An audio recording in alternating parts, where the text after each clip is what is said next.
राधे कृष्णा दोस्तों। तो आज की वीडियो में हम आपको कहानी सुनाने जा रहे हैं, चित चोर ही असली चोर। तो चलिए कहानी को शुरू करते हैं। एक भागवत कथावाचक ब्राह्मण गांव में कथा वाच रहे थे।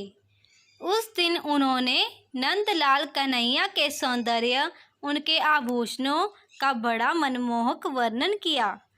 उधर से गुजरता एक चोर भी कथा सुनने बैठ गया था।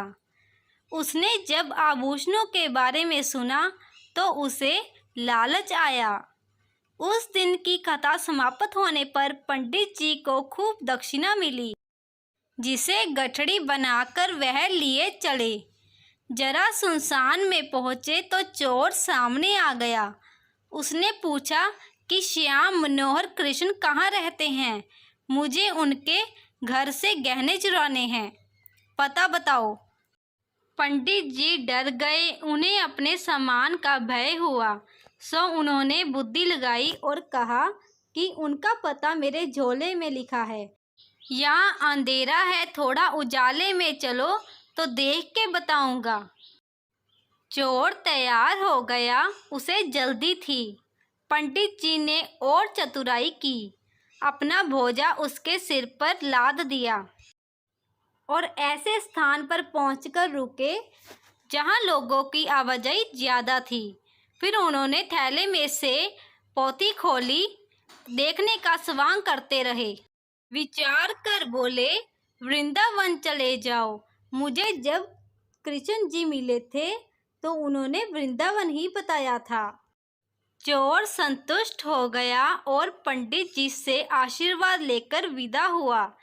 चोर रास्ता पूछता भटकता वृंदावन चल पड़ा। रास्ते में उसने बड़ी तकलीफें सही। जहाँ जहाँ भी कन्हैया के मंदिर थे उसमें दर्शन को गया। दर्शन क्या, वह तो उनके आभूषणों को देखने जाता कि आखिर ऐसे आभूषण होंगे कन्हैया के पास।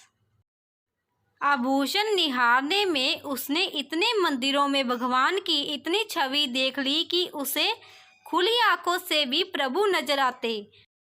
रात को मंदिरों में ठहर जाता और वहीं कुछ प्रसाद खा लेता। माखन चोर भगवान आभूषण चोर पर रिझ गए। चोर के मन में प्रभु के आभूषणों के प्रति कामना भी भाग गई। गोपाल उसे जगह जगह दर्शन देते, तरह तरह के आभूषणों से सजे बालकों के रूप में, लेकिन वह उन्हें नहीं लेता। उसे तो असली गोपाल के आभूषण चाहिए थे।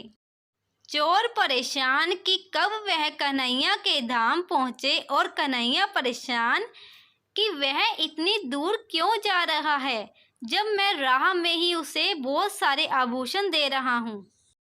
भगवान को भक्त से प्रेम हुआ तो भक्त के मन में बसा चोरी का भाव अनुराग में बदल गया। चोर गोकुल पहुंच गया। एक स्थान पर नदी किनारे भगवान ने उसे गाय चराते उसी रूप में दर्शन दिए जो उसने मंदिरों में देखे थे। जितनी छवि देखी थी सारी एक एक करके दिखा दी, आभूषणों के साथ। चोर उनके पैरों में गिर पड़ा। प्रभु ने आभूषण उतार कर दिए और बोले, लो तुम इसके लिए व्यर्थ ही इतनी दूर चले आए, मैं तो कब से तुम्हें दे रहा था। चोर बोला, आपको देख लिया तो आभूषणों की चमक फीकी पड़ गई, अब तो आपको चुराऊंगा। भगवान हंसे, बोले, मुझे चुराओगे, कहाँ लेकर जाओगे? चोर बोला, वह तो नहीं पता, सोचकर बताता हूँ, लेकिन आभूषण नहीं चाहिए, अब तो मुझे आपकी ही लालसा है। चोर सोचता रहा, प्रभु हंसते रहे। चोर ने बुद्धि दौड़ा ली, लेकिन कोई स्थान ही ना सूझा। उसे चिंता थी कि इतनी मेहनत से वह उन्हें चुरा ले जाए और फिर सुरक्षा ना कर पाए तो कोई और उन्हें चुरा लेगा। सोचते सोचते उसे नींद आने लगी। उसको उपाय सूझा, जब तक मैं निर्णय नहीं कर लेता कि आपको कहाँ रखूँगा, आप मुझे रोज दर्शन देते रहो, जिससे मुझे भरोसा रहे कि मेरी चोरी का सामान सुरक्षित है। प्रभु खूब हंसे। उन्होंने कहा, ठीक है, ऐसा ही होगा, लेकिन तुम्हें कुछ आभूषण तो लेने होंगे। चोर ने मना कर दिया। प्रभु रोज शाम उसे दर्शन देते। वह अपने गांव लौट आया।